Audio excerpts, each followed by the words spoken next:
Doktor, saya dah terima satu aduan. Aduan ni dah viral. Okey, mana? Doktor tengok.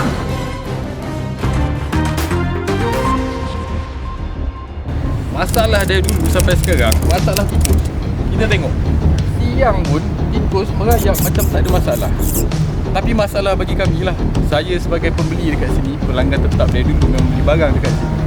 Rasa tak tahulah macam mana lagi tindakan yang boleh dibuat oleh pihak DBKL, terutama Jabatan Kesihatan. Macam mana nak clearkan masalah tikus dekat pasar Bungur. Kalau tengok siang pun mudah kita jumpa pasal tikus ni. Malam tak tahulah. Kalau turun malam, rajin-rajin turun malam tengok, malam lagi teruk. Oh, dia punya tikus tu tak takut dengan manusia lah. Senang cerita. Itulah, saya harap lah kalau tindakan daripada Jabatan Kesihatan satu hari nanti tak tahu bila lah dapat jumpa satu solusi baru ke yang orang lain tak buat, BKL Jabatan Kesihatan nak buat ke untuk tangkap tikus dengan lebih banyak, saya amat alu-alukan. Kepada Jabatan Kesihatan mohon ambil lah pandangan apa yang saya sampaikan ni. Terima kasih. Okey, you panggil Dr. Firdaus menghadap saya segera sebab saya nak selesaikan masalah ni. Okey, baik doktor. Okey, Dr. Firdaus, macam mana ni? Kita dah ada aduan ni. Aduan tikus dah viral. So, apa solution kita nak buat? Okey, doktor. Kalau macam tu, saya panggil tim kawalan macam biasa lah, doktor. Kita buat kawalan biasa dulu.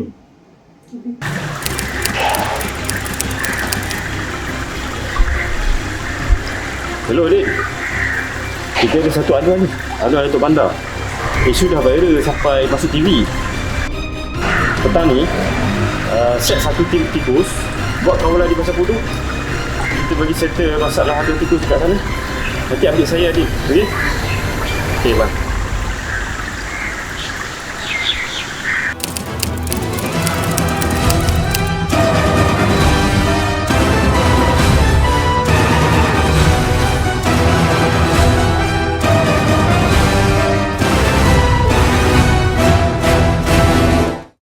Aku dah penat dah ni. Hari-hari hadap benda sama je. Tikus. Itulah tu. Hari-hari menghadap benda yang sama je. Sampai bila? Kan? Tak berbaloi betul lah kerja kita hari-hari macam ni. Buat penat je. Tikus tak pernah habis.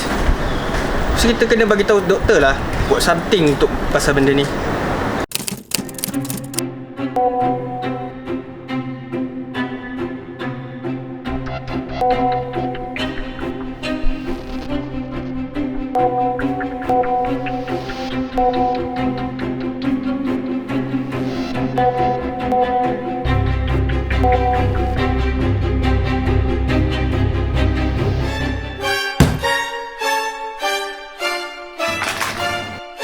Apa lagi yang aku tak buat? Semuanya aku dah buat. Pasang perangkap, letak racun, pasang gam, semua aku dah buat. Tapi kes ni masih tak selesai. Mungkin dah tiba masanya aku activate code red sekarang.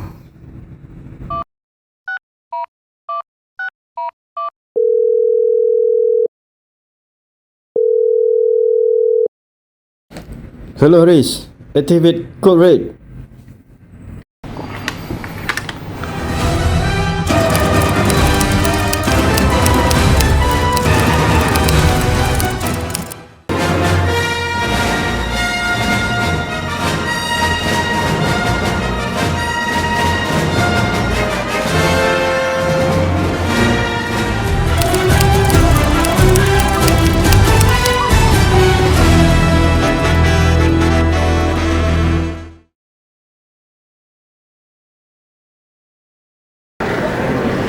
Assalamualaikum dan salam sejahtera panel juri yang bijaksana dan hadirin yang dihormati. Kami daripada Kumpulan Sihat 21 Jabatan Kesihatan dan Alam Sekitar yang dianggotai oleh 10 ahli kumpulan dan seorang fasilitator terdiri daripada pelbagai peringkat penjawatan dan latar belakang. Kumpulan telah ditubuhkan pada 23 Januari 2023. Surat penubuhan kumpulan seperti di paparan. Logo kumpulan melambangkan kerjasama 4 bahagian utama DJKAS dalam mencapai matlamat, misi dan visi jabatan serta iltizam ahli kumpulan. Tema projek Kesihatan Terpelihara Bandaraya Sejahtera. Projek ini berkait rapat dengan fungsi jabatan, iaitu menjalankan kawalan makhluk rosak termasuk tikus bagi mencegah penularan penyakit berjangkit serta meningkatkan status kesihatan dan kualiti warga kota ke arah kehidupan yang sihat dan proaktif. Selain itu, projek ini juga memfokuskan hasrat bagi mencapai salah satu sasaran di dalam matlamat pembangunan mampan SDG 3, iaitu kesihatan yang baik dan kesejahteraan. Fokus juga diutamakan kepada peningkatan usaha dalam kawalan penyebaran penyakit berjangkit. Pada tahun 2022 sahaja, BPKM menerima sebanyak 330 aduan berkaitan tikus berbanding 284 pada tahun 2021, iaitu peningkatan sebanyak 16.2%. Peningkatan populasi tikus memberi tekanan kepada kos kewangan dari segi pembelian racun tikus dan tenaga kerja. Para panel yang dihormati, masalah tikus bukan sahaja berlaku di Kuala Lumpur, malah hampir semua kota besar dunia seperti New York, London dan Paris juga mengalami masalah yang sama. Umum mengetahui, tikus adalah vektor penyakit berjangkit seperti leptospirosis, plague, typhus, hantavirus dan lain-lain. Pada tahun 2022, Kementerian Kesihatan Malaysia KKM melaporkan 2,897 kes leptospirosis berbanding 1,749 kes pada tahun 2021.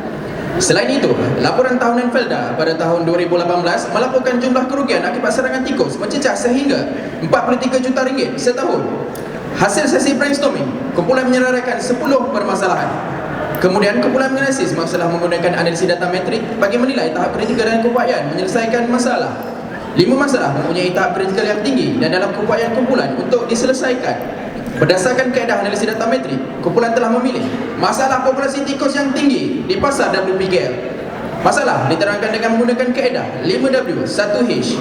Para panel yang bijaksana, penyataan sasaran outcome dan impak. Sasaran pertama, penurunan populasi tikus dari indeks 3 ke indeks 1. Nilai indeks tikus adalah penanda aras populasi tikus di suatu lokaliti berdasarkan Garis Panduan Kawalan Tikus di PBT 2017. Sasaran kedua, meningkatkan kadar kepuasan penjaja terhadap kawalan tikus di Pasar Pudu. Kumpulan mensasarkan 90% daripada penjaja berpuas hati dengan kawalan yang dijalankan oleh DPKM. Kumpulan menggunakan konsep design thinking dalam penghasilan projek, carta perpatuan seperti di paparan. Empathize pada 6 hingga 17 Februari 2023, kumpulan melaksanakan analisa data kawalan tikus bagi 25 pasar di WPKL sepanjang tahun 2022. Pasar Pudu telah dipilih kerana nilai indeks populasi tikus yang tinggi, iaitu mencatatkan nilai indeks 3. Pasar Pudu mempunyai 749 orang penjaja yang menjual pelbagai hasil. Analisa data mendapati 25% daripada 330 aduan tikus yang diterima sepanjang tahun 2022 adalah dari Pasar Pudu. Data pretest diambil selama 7 hari menggunakan 12 perangkap seperti Garis Panduan Kawalan Tikus di PBT bagi verifikasi dan validasi data tahun 2022. Data ini akan menjadi parameter kepada prototipe yang akan dihasilkan. Data tahap kepuasan penjaja bagi 100 responden diambil dan direkodkan define dari 18 Februari hingga 26 Februari 2023. Kumpulan menganalisa data pretest. Hasil analisa pretest mendapati sebanyak 30 ekor tikus telah ditangkap yang menunjukkan indeks 3. Berdasarkan soal selidik, didapati hanya 60% responden berpuas hati dengan kawalan semasa yang dilakukan oleh JKAS.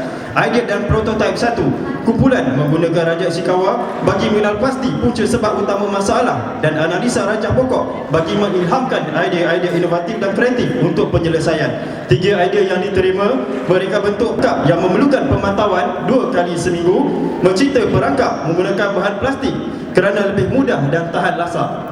3 idea penyelesaian ini digabungkan menjadi satu penyelesaian yang dinamakan Red Bucket.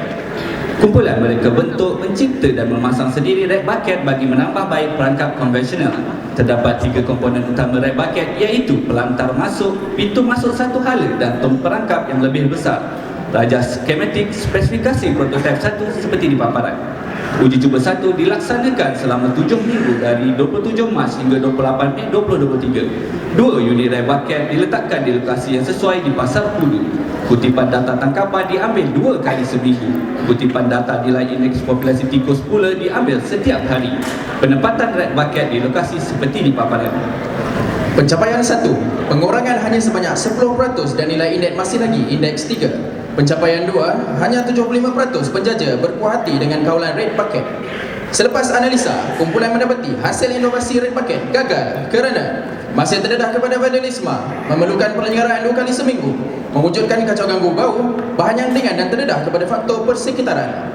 Kumpulan menggunakan kaedah Scamper untuk menambah baik hasil prototipe 1, iaitu substitute, combine, adapt, modify, put to other use, eliminate, rearrange.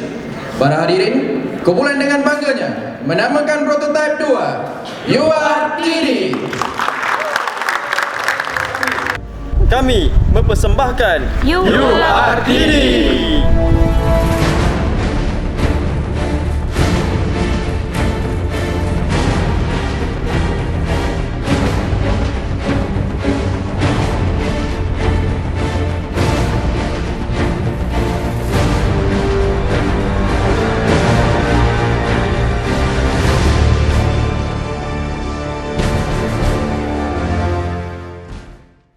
Para hadirin sekalian, kumpulan menjalankan sesi brainstorming dan mengilhamkan ragam bentuk serta spesifikasi URTD berdasarkan pengalaman kawalan tikus dan prototipe 1 menggunakan aplikasi AutoCAD. Kaedah pemasangan URTD seperti di paparan. Kumpulan membuat perbincangan dalam lawatan tapak bersama Jabatan Pelesenan dan Pembangunan Perniagaan dan Jabatan Kejuruteraan Awam dan Taliran pada 26 Jun 2023. Pemasangan URTD di Pasar Pudu oleh Jacobs dilaksanakan pada 29 Jun 2023. Analisa pro dan kontra hasil uji cuba 1 dan uji cuba 2 seperti di paparan. Antaranya, rak paket, kos rendah dan mudah dipasang namun menyebabkan kacau ganggu bau dan mengurangkan nilai estetik serta mudah terdedah kepada vandalisme. URTD, kos yang tinggi namun lebih efektif, bahan lebih tahan lasak serta tidak memerlukan umpan. Uji cuba 2 dijalankan dari 26 Jun hingga 26 Ogos 2023. 2 unit URTD diletakkan di lokasi yang sesuai di Pasar Pudu. Kutipan data tangkapan diambil hanya 1 kali seminggu. Kutipan data nilai indeks populasi tikus pula diambil setiap hari. Hasil analisa mendapati pencapaian 1 penurunan sebanyak 70% populasi tikus di Pasar Pudu kepada indeks 1. Pencapaian 2, 91% dengan hasil prototipe 2. Kumpulan merumuskan uji cuba 2 berjaya mencapai sasaran yang ditetapkan. Kumpulan mencatatkan data tangkapan URTD selama 5 minggu selepas uji cuba 2. Dapatan data menunjukkan URTD meningkatkan bilangan tangkapan dan membuktikan kaedah kawalan tikus lebih berkesan. Pihak pengurusan jabatan meluluskan pelaksanaan dan penyeragaman hasil inovasi URTD diselaraskan ke semua 25 pasar di wilayah Persekutuan Kuala Lumpur melalui surat bertarikh 13 September 2023. Kumpulan juga telah melaksanakan perkongsian hasil inovasi kepada Pertubuhan Peladang Kawasan Pasir Panjang Sekincan, Selangor. Outcome projek dan pembuktian penjimatan kawalan di Pasar Pudu setahun selepas ditolak kos pemasangan adalah sebanyak RM65,310. Unjuran penjimatan setahun bagi 25 pasar di WPKL adalah dijangkau oleh peserta sehingga RM1,6 juta. URTD menjimatkan masa pemantauan berbanding perangkap konvensional sehingga 182 jam setahun. Dari segi tenaga kerja, URTD menjimatkan seramai 2 orang tenaga kerja di lapangan. Impak projek dan pembuktian. Warga kota lebih yakin untuk membeli barangan di pasar WPKL. Penjaja tidak mengalami kerugian. Dapat menjimatkan kos penyelenggaraan dan meningkatkan imej di PKL. URTD sedia diaplikasikan di pasar awam, bangunan komersial, pusat membeli belah dan projek pembangunan baru. URTD akan dikomersialkan dengan harga RM3,600 seunit dan boleh didapati di Jabatan Kesihatan Alam dan Alam Sekitar di PKL. Akhir sekali, terimalah pantun dari kami. Mari berjual di awal pagi, jual menjual si ikan kedi. Terasa jijik dan merasa gedi melihat tikus berlari-lari. Tikus jadi musuh utama. URTD hadir membawa idea. Dibikin terus maju jaya, kesihatan terpelihara, bandaraya sejahtera.